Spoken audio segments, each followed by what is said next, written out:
Hello, beautiful moms and entrepreneurs. My name is Charisse Walker, and I'm your host of the Unbreakable Mompreneurs podcast. This is a place where we come together to learn, grow, and inspire. So sit back, relax, and let's get started.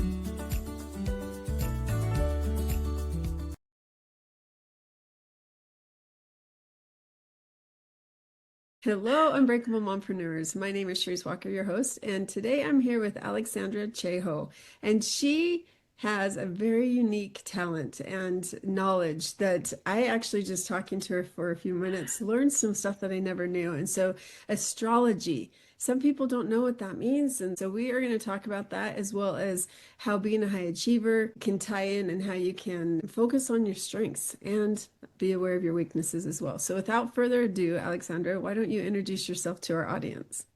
Well, thank you so much, Charisse. I'm so excited to connect with you today. So my name is Alexandra Cheho. I'm an astrologer with 20 years of background and experience, although my studies in astrology actually started when I was a child. It was basically how I learned how to read. Um, Wow. so I'm also an international instructor with the Modern Mystery School, and so I've been traveling and teaching astrology and spiritual martial arts all around the world. It's been a pretty amazing journey. And I focus on working with entrepreneurs as well as executives and professionals to use the tools of astrology for forecasting to prepare for their lives so that they can buy back a little bit of time and have some personal life as well as professional success.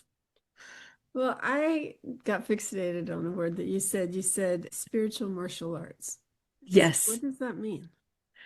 So, well, I mean, most martial arts actually have their roots in spirituality, to be honest with you.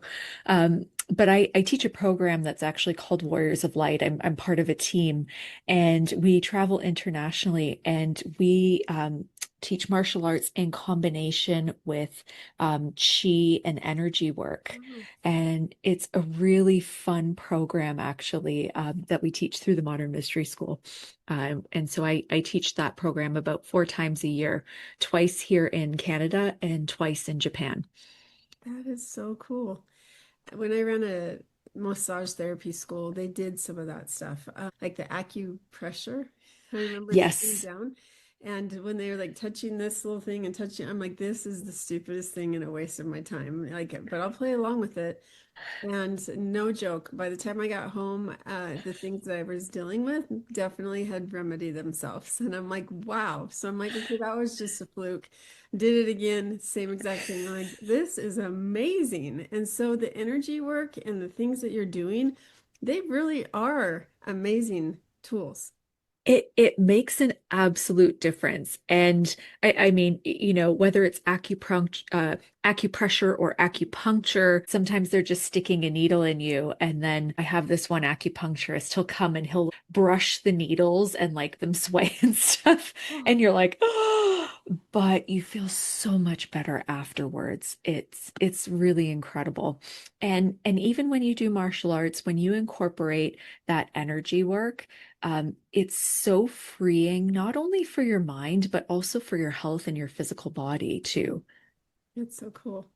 Well, let's talk about being a high achiever and how what you do and what you teach can help high achievers that kind of feel like they're always on the go, and how do they like slow down and what can they do?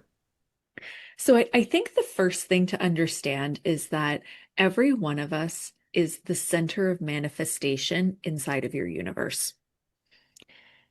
So everything comes from you. Mhm. Now, for some people, I mean that might be a very empowering statement, and for others, it's like, oh, it's a lived experience every day. Mhm. And sometimes it can be a bit burdensome, especially for the high achievers, because you have 25 things on your to-do list for the morning. Mhm. Never mind the rest of the day. Yep. Right? So I use astrology to prepare. Hmm. So, so one of the key things to understand energetically about manifestation in your reality is that everything that is happening in this moment is the culmination of every moment that has preceded it. Yep. And preparation is what can make an absolute difference to that to-do list of 25 things being rather easily accomplished versus feeling like a lodestone that you're carrying about your neck as some kind of medieval punishment. you know so preparation is essential. And astrology, especially in terms of working with it as a forecasting tool, helps you to look ahead so that you can be prepared. Because often it's not the systematized things that are part of your life or part of your career as an entrepreneur or a high achiever in any sense. It's the things that you didn't see coming. One of my martial arts coaches and we have a joke. It's the punch that you don't see coming that hurts the most. Yeah, that's true. And using astrology, it opens up your awareness and perspective so that you can see, quote unquote, those punches. Mm-hmm. So that even in just having some form of awareness, that gives you options. And it gives you the ability to respond. Because for many high achievers, it's not a matter of you don't know what to do. You're not so likely to freeze on the spot, right? You can formulate a plan, pretty quickly. It's more that when something catches you out of awareness, and like I said, it's kind of like a punch entering from a part of your field of vision that you can't see. That's when things can really kind of offset you. And then you end up on that downward spiral because you're also trying to maintain everything else. But with preparation and with that awareness, you have the ability to manage how you respond to things, to delegate where needed, to put weight elsewhere so that you can free up the resources, even if it's just your own personal energy and mental space, to be able to respond to something that's coming. I love that. So, what type of preparation? How long does it take? And can you give an Yeah. example? So first of all, when I work with my clients, I do astrological forecasting. Mm-hmm. So even just in terms of the sessions that I do itself, usually I sit down with my clients and they provide all their birth details to me, date, time, location of birth, and I will forecast out for the year. And usually I'll work with them on a quarterly basis. And so for, the first quarter of the year, we do an overall view and then we go section by section.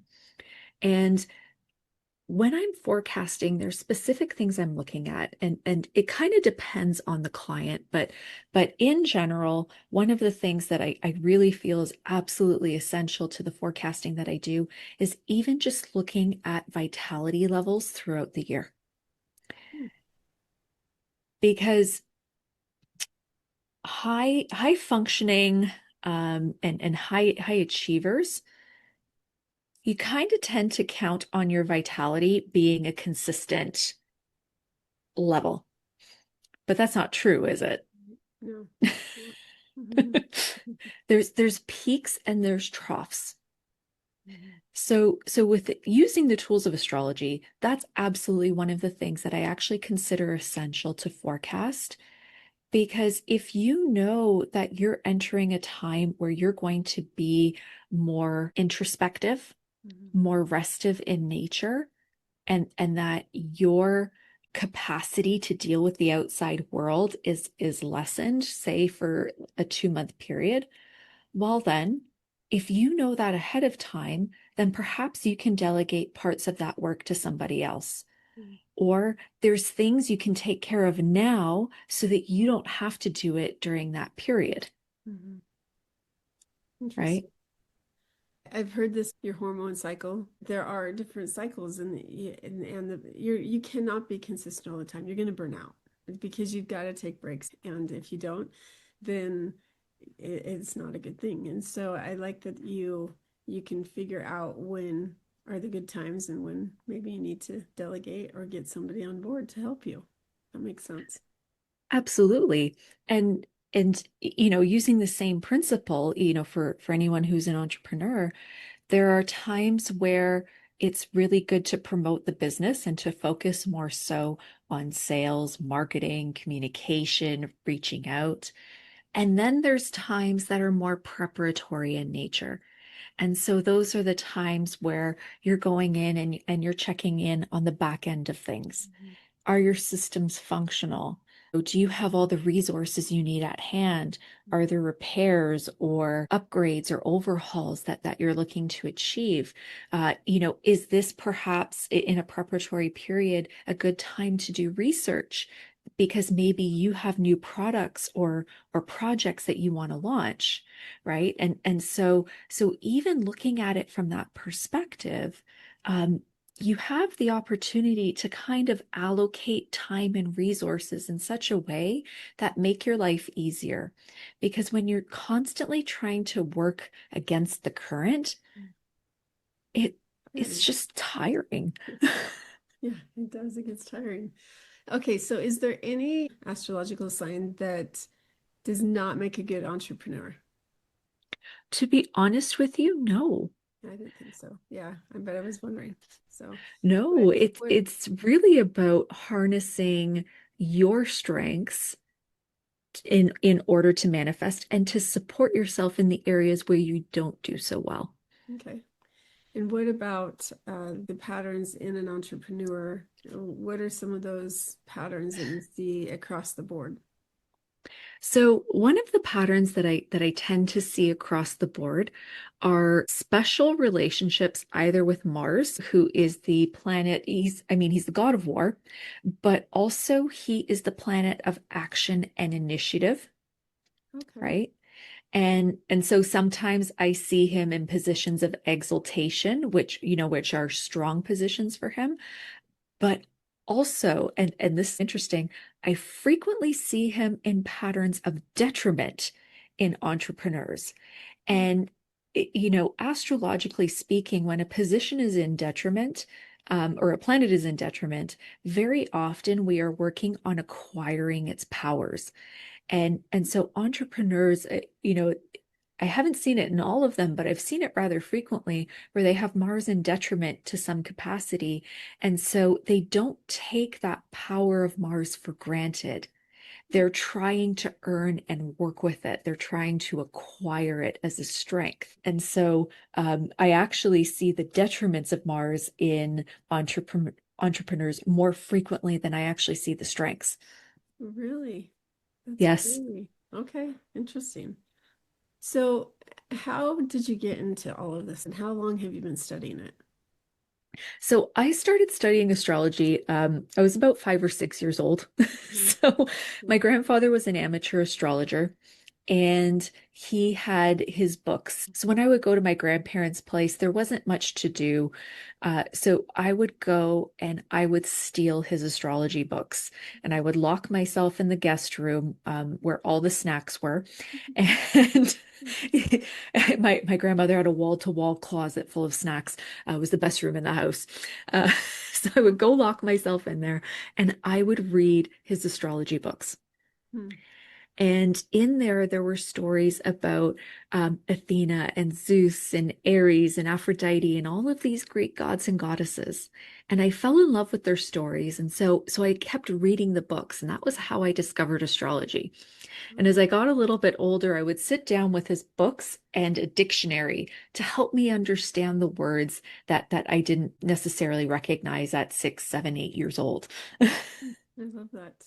So I want to dive into more the business side of things because Yeah. you've created an entire business. Obviously, you're traveling the world and coaching people. So how did you get started with that?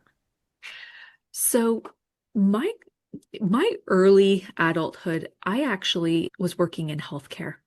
Oh, wow. So, so I was working in motor vehicle accident clinics. I was treating patients, and it wasn't for me. Hmm. Now, my love for astrology had been lifelong. And I started doing chart readings on the side. So, of course, it started for friends and family, and it just kept growing. And so eventually, I guess you could say I had a side business, and I wouldn't even say eventually. That actually manifested pretty quickly. And on top of it, I had begun studying at a place called the Modern Mystery School that I mentioned earlier, and I had been taking classes on spirituality and understanding the higher self versus the negative ego, and I had become a practitioner. Hmm. So there I was offering readings and spiritual healing. And I had come to a point where I was like, okay, healthcare is not for me. So I'll never forget, I walked in after the new year. It was, first day back in clinic. And I didn't even intend to do this. I walked into the office and I quit. Okay. You jumped out And and took that leap of faith. I didn't even walk in there intending to quit. I walked in and I was like, I can't do another day in here. Wow. And so I just quit. I was like, sorry, I'm not coming back. Oh my gosh. Okay, there you go. So, So oh, keep so going. from there I continued growing my business, and I was actually using the astrological forecasting to help me with my own business. And so other practitioners started noticing, and that was how I started moving into astrology specifically for business. That is so cool. And how do you get your clients? Is it word of mouth? Do you do advertising? Um, So primarily, I work through word of mouth.